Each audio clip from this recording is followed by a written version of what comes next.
东南亚或南美洲，普通人往哪里走？如果贫贱不能移，去不了发达国家，这两个地区很可能就是普通人移民的选择。从临时居留到永久居留，甚至最后规划入籍，这个移民三部曲的难度到底有多高呢？ Hola， 大家好，我是 J， 我是 KK。能够换个小本本固然不错，但在此之前最重要的问题就是：我能去吗？我能留吗？今天就从移民政策的角度来研究东南亚与南美洲，哪里才是普通人安居乐业的移民之道呢？讲到移民东南亚，多数都会想到泰国、马来西亚、菲律宾吧？还有你一直向往的阳光与海滩吧？对呀，不如先从泰国开始。我也考虑过移民泰国，这边的生活感觉很好。那移民政策会不会也很好呢？首先，第一步当然是拿临时居留。泰国有很多签证，像是传统的学生签证、退休签证，还有今年很热门的一个是精英签证，另一个是 LTR 签证。看起来名字很高大上啊，为什么会这样呢？其实泰国的签证是有好几个部门来办理，传统类型基本上是泰国外交部发放，而 LTR 签证则是由泰国投资与外籍人士服务中心处理，还有泰国优惠卡，俗称精英签证啦，就是泰国旅游局处理。真是刷新概念，头一次听到申请个签证会有3个不同的部门来处理，连泰国优惠卡这个名字都想得出来，真的是 Amazing Thailand， 算是泰国国情吧。但却让很多外国人搞不清状况啊！还有那些学习签证、退休签证，有效期其实都不长，通常每年都要续期。那会不会有些签证是比较长的呢？难道又要超能力大考验吗？常去泰国最直接的方法就是购买会籍。首先支付一笔钱，购买精英签证的会员卡，最低售价65万泰铢，可以获得5年有效期。换算下来大概是2万美金，购买5年签证，这会不会有点太任性呢？而且这还不是永久居留，对吧？这些签证的本质都只是属于临时居留权的范畴，是让你长期在泰国生活消费，但并不是通往永久居留的道路哦。那么 LTR 签证又如何呢？这个听说一给就给10年耶。LTR 签证全名是长期居民签证，申请要求是：第一，拥有100万美元资产；第二是50岁以上，退休金年收入8万美金；第三是年收入达到8万美元的专业人士。可以说是有钱人的通行证啊，而不是普通人的移民路径啊。即使 LTR 签证有效期是10年，但10年过后还是需要续签哦，是不会自动转换成永久居留了。难道泰国的永久居留只是个不存在的都市传说吗？想申请泰国永久居留，首要条件是连续3年持有同一个类别的非移民签证，就是透过移民局发放的工作签证、商务签证这些啦，而且不能有任何中断。所以刚才说的精英签证、LTR 签证都不符合要求咯。对啊，其次还要达到收入要求，更重要的是要会说泰文哦，移民官会用泰语跟你面试。还要讲泰文，这算不算是世界上最难的永久居留呢？不会啦，加拿大、澳洲那些语言关过不了，你连去都去不了啊。泰国是让你去了，但很难留下来吧？那么从临时居留到永久居留就已经卡关，入籍就不用提了吧？通常需要先拿到永久居留权，然后再连续居住至少5年，并且通过泰语考试跟品格审查。这么看来，泰国欢迎来花钱享受，但要成为泰国人很难呐。说完泰国，来看看隔壁的马来西亚。这边有个很出名的移民计划，叫第2家园，名字听起来就像在招揽大家移民去定居，难道是通往永久居留的快速通道吗？在我看来，第2家园的本质其实是一个长期签证，因为它不保证拿到永久居留权，更像是让你出入境的凭证，到期了还是要申请续签哦。所以这个政策还是锁定有钱人，要用什么方式建立家园呢？既然是家园嘛，当然是要在马来西亚存钱跟买房啦。那要多少钱呢？按照最新查到的官方资料，就说最容易入门的级别吧，要在马来西亚的银行存入15万美元的定期存款，并购买价值不低于14万美元的房产，这可以获得5年的签证。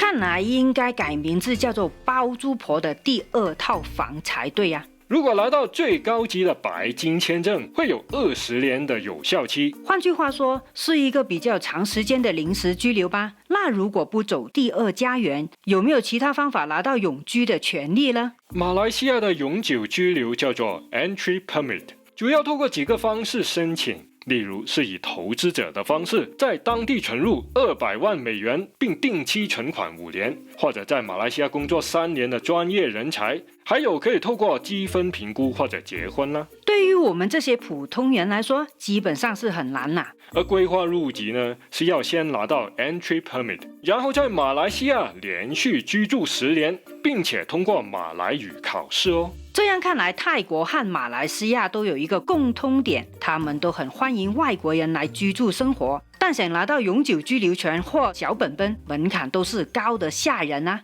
接下来看看菲律宾，最出名的莫过于那个 SRRV 退休签证。只要是50岁，存入2万美元到菲律宾的银行，就可以获取一个终身签证，允许在菲律宾工作、学习或投资啦。听起来不错嘛，那不就等于永久居留了吗？其实，在法律上 ，SRRV 属于特别签证，跟前面提到的移民3部曲中的永久居留权是不同的。虽然可以无限期居住在菲律宾，但拿到的并不是法律意义上的永久居留权。感觉有点像文字游戏。那么最大区别是什么呢？最大区别在于那笔钱是跟签证挂钩，一旦领出来，签证就会被取消咯。而永久居留权嘛，通常不会有这样的要求。这相当于一笔会员押金，要退出会籍才能领回来。那如果想要拿到真永久居留权，有什么办法呢？简单来说，除了跟菲律宾公民结婚之外，很难。所以当我们讨论东南亚移民时，一定要搞清楚他们提供的究竟是长期居住的门票，还是真永久居留的权利呢？不过如果作为消费者的话，在这边消费时间和金钱，应该会度过一段美好时光了。欢迎留言说说你的看法，有任何错漏也请多多指教。接下来看看地球另一边南美洲的情况吧。好，当我们深入研究南美洲各国的移民政策后，发现他们之间有非常多的共通点。除了都讲西班牙语之外，移民政策也有很多相似之处吗？没错，南美洲国家在移民政策上有很多相似的类型，而第一种就是很多国家都有的被动收入签证，就是当个包租婆，靠租金收入过活的那种吗？没错，这类签证的逻辑很简单，只要能证明有稳定的被动收入，例如房租、退休金、银行利息或者股息分红，就可以申请。泰国的 LTR 签证退休金要每年8万美金诶，那么在南美洲这个收入门槛高吗？来看看具体数字，比如在阿根廷要求每月有当地最低工资的5倍收入，目前来说大约是1500美元。而在厄瓜多，每月3倍当地最低工资的收入，大概1400美元就可以了。那么有南美洲发达国家之称的智利呢？有没有这样的政策呢？智利也有，虽然官方没有给出明确的数字，但原则上也是按照最低工资来估算，大约1500至2000美元之间。相比东南亚动辄几万美金的收入门槛，南美洲的政策真的非常接地气啊。再来看第二种常见的方式，也就是投资移民。由于之前谈论过东南亚的政策嘛，现在我们一听到投资移民，脑海中就马上浮现出几十万美金的门槛。何止东南亚，其实在欧美国家投资移民的门槛都很高，但在南美洲却是另外一个故事了。看来这边对于超能力不算多的普通人来说，算是相当友善吧。比如在厄瓜多，只要在当地银行存入一笔钱，金额是最低工资的100倍，目前来说是47000美元，然后定期存款2年就可以获得2年的临时居留权了。投资移民居然还可以这么低，真的是刷新概念链呢？还有嘞，在巴拉圭透过投资方式来申请签证，是可以直接获得永久居留权啦。真的假的？会不会要投个天价了？根据目前政策，要承诺在巴拉圭投资至少7万美元，永久居留就马上到手了。这么说，在巴拉圭投资拿到的不像是东南亚那样的长期签证，而是真永久居留权哦。没错，以上所说的移民方式都是可以通往真永久居留的路径，而在东南亚更像是加入会员买门票的感觉。看来这就是南美洲与东南亚最大的区别了吧？比如刚才所说的马来西亚第二家园计划、泰国精英签证，或者是菲律宾的 SRRV 退休签证，它们的本质都是消费型签证。形容的挺贴切，用这些签证可以在当地常住，但想要拿到永久居留或者拿到小本本，门槛都很高啊。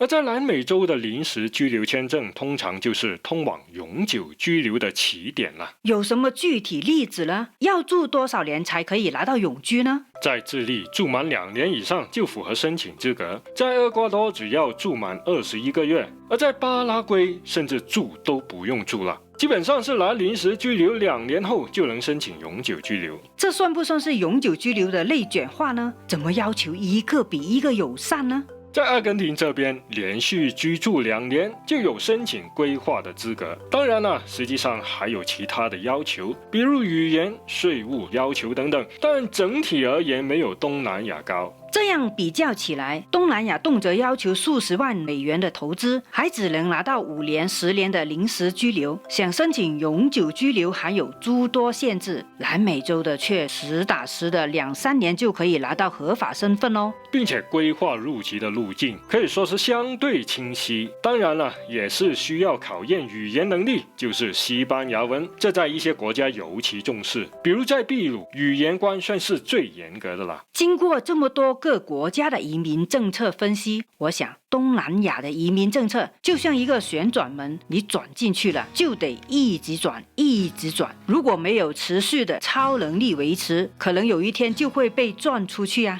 透过东南亚消费型的签证，算是能解决我能去吗这个问题，但是我能留吗？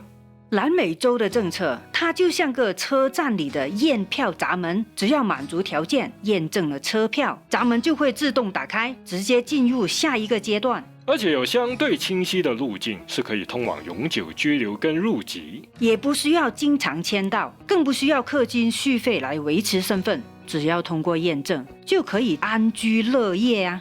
透过今天的移民3部曲的政策分析，我觉得东南亚或南美洲其实代表了2种截然不同的移民方式。如果只是享受异国风情，那么东南亚无疑是的好去处。如果从移民政策的角度来看，南美洲这可以提供一个更为长远的发展。